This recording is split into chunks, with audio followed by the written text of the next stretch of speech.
Assalamualaikum warahmatullahi wabarakatuh.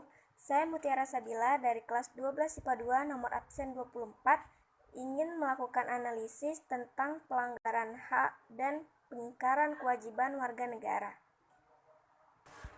Di sini bisa kita lihat ada beberapa contoh tentang pelanggaran hak, yaitu yang pertama ada tingkat kemiskinan dan pengangguran yang tinggi, dan yang kedua ada tindak penegakan hukum yang masih belum optimal, dan yang ketiga ada angka anak putus sekolah yang cukup tinggi.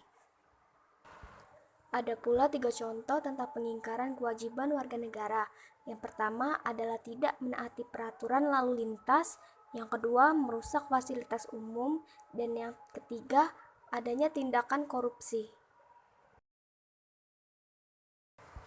Pertama-tama saya akan membahas salah satu contoh dari pelanggaran hak warga negara tentang tingkat kemiskinan dan pengangguran yang cukup tinggi. Berikut penjelasannya. Faktor penyebab kemiskinan di Indonesia memang begitu beragam. Kemiskinan merupakan masalah utama yang paling mendasar yang setiap harinya menjadi perhatian utama bagi pemerintah.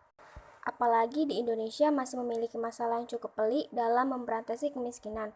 Tentu saja bukan hanya Indonesia yang memiliki masalah semacam ini.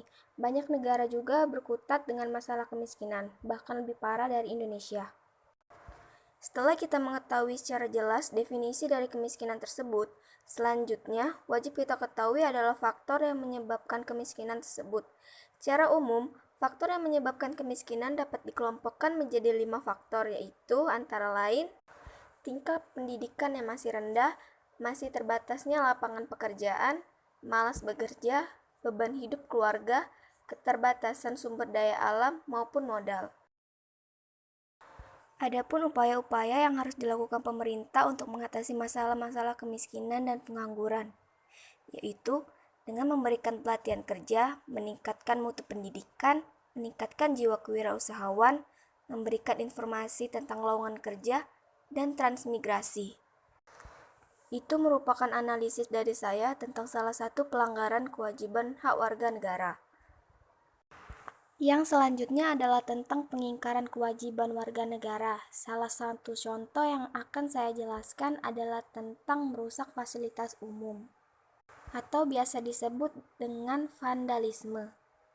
Secara umum, vandalisme diartikan sebagai tindakan perusak dan penistaan terhadap segala sesuatu yang indah dan terpuji. Tindakan yang dikategorikan sebagai vandalisme lainnya yaitu perusakan kriminal, pencacatan, grafiti, dan hal-hal lainnya yang bersifat mengganggu. Aksi vandalisme tak kenal tempat khusus, bisa di tembok rumah, jembatan, pertokoan, tempat wisata, batu di pegunungan, patung, tugu, bangunan bersejarah, tempat ibadah, dan sebagainya. Terdapat beberapa sebab timbulnya gejala vandalisme ini di kalangan remaja. Yang pertama, sikap diri remaja itu sendiri.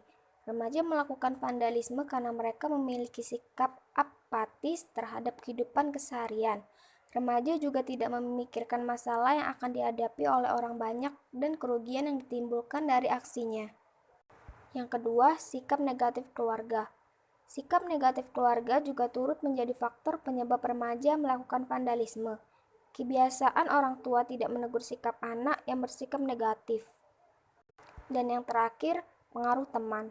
Sebagian permasalahan vandalisme adalah karena pengaruh teman. Sebagian besar remaja memiliki teman yang baik agar mereka terdorong untuk turut melakukan hal yang baik juga. Jika remaja salah memilih teman, pasti mereka akan terjerumus dalam kegiatan negatif seperti vandalisme. Vandalisme merupakan cara salah dalam menunjukkan eksistensi remaja. Mereka tidak mengetahui atau mungkin tidak mau tahu dampak buruk dari aksi vandalisme tersebut. Dampak yang sangat merugikan bagi dirinya sendiri maupun orang lain. Pada dasarnya, remaja melakukan aksi vandalisme ini untuk menunjukkan eksistensi dan menunjukkan identitas pribadi maupun kelompok. Maka, solusi yang harus diberikan adalah remaja butuh diperhatikan dan diakui keberadaannya, dan dipenuhi segala kebutuhannya agar kemampuan yang mereka miliki tersalurkan hal-hal yang positif. Hanya itu yang bisa saya sampaikan dan jelaskan. Wassalamualaikum warahmatullahi wabarakatuh.